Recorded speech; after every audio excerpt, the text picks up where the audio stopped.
Bem-vindo de volta. Na última aula nós implementamos um token ERC20 utilizando a biblioteca da OpenZeppelin e nessa aula a gente vai ver em mais detalhes essa biblioteca, ou seja, o código deles. Em outras palavras, nós vamos ver esse arquivo ERC20.sol lá do repositório da OpenZeppelin no GitHub. Então, se nós clicarmos aqui nesse import, ele vai abrir o GitHub no repositório da OpenZeppelin direto nesse arquivo ERC20.sol. Vamos agora analisar esse código. Vamos ver que ele é bem parecido com o que nós implementamos from scratch, por nós próprios, mas, claro, existem algumas pequenas diferenças. Vamos começar, então, está aqui um contrato, RC20, is, ele herda algumas interfaces, não vimos ainda sobre herança, mas vai ver que isso aqui é bem simples. Nós começamos com um mapping de endereço no valor, é aquele balance, isso aqui guarda informações de quanto cada endereço tem em tokens. Aquele outro mapping allowance é um mapping de address, no mapping de address para um int. E nós temos aqui outras variáveis de estado, total supply, name e symbol. Note que essas variáveis são privadas, ou seja, elas só podem ser lidas e alteradas dentro desse contrato. Então, toda vez que o nosso contrato filho quiser, ele não pode acessar essas variáveis, então ele vai chamar funções, que aí sim, funções vão retornar essas variáveis. Vamos descer aqui um pouco. Nós temos um construtor que recebe duas strings name e symbol e altera as variáveis estado name e symbol. A gente pode ver aqui, quando a gente implementou o nosso contrato, no nosso construtor, a gente executa o construtor do contrato pai, do contrato ERC20, passando o nome do token e o símbolo do token. Então, nós temos que passar o nome e o símbolo, e aqui ele recebe no construtor o nome e o símbolo, e ele altera a variável de estado.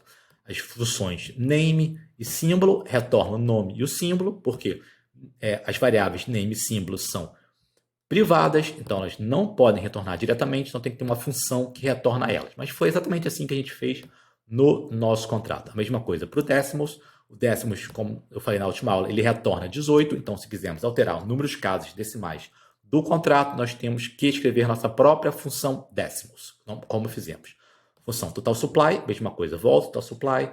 Função balance off, ele lê do balances, isso aqui nós já vimos.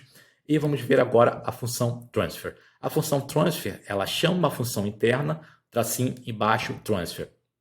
Ele usa essa função interna porque essa questão de transferir tokens de uma conta para outra é utilizado por várias funções aqui nesta biblioteca. Então, para reutilizar o código, ele cria essa função interna transfer. Vamos descer para ver ela. Procurar mais aqui embaixo. Aqui, veja que a função transfer from também utiliza essa função transfer. Então, vou descer essa função transfer, vou procurar ela, está aqui embaixo. Veja, a função transfer é que faz a transferência. Então, ele começa requerendo que nem to nem from seja o address 0, para você não queimar tokens sem diminuir o total supply. Isso aqui é um cuidado, mas sempre dá para burlar isso, então não é tão importante assim.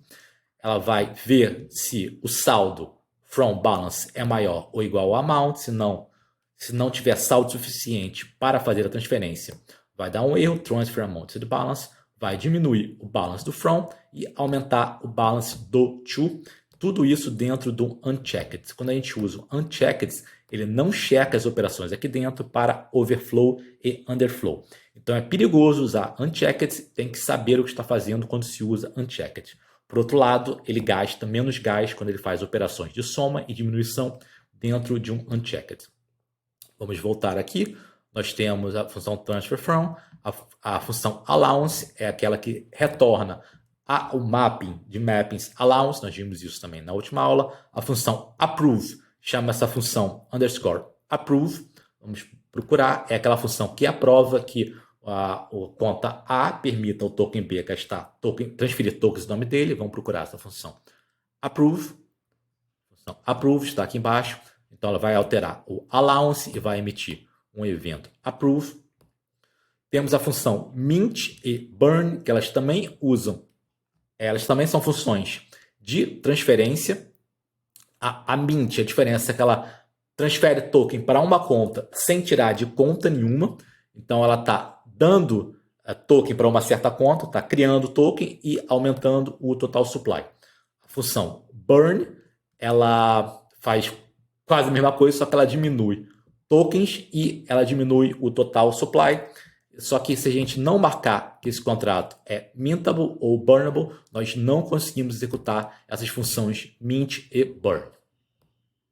Nós temos também as funções decrease allowance e increase allowance, como nós já vimos.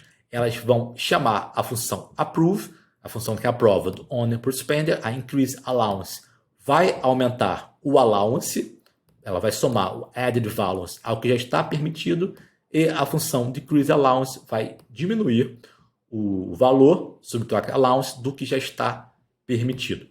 Nós temos também uma função spender, deixa eu ver aqui, procurar, na transfer from, veja que ele chama uma função spend allowance. Essa função spend allowance é aquela que vai verificar se quem está chamando transfer from tem poder, tem permissão para transferir do from para o spender.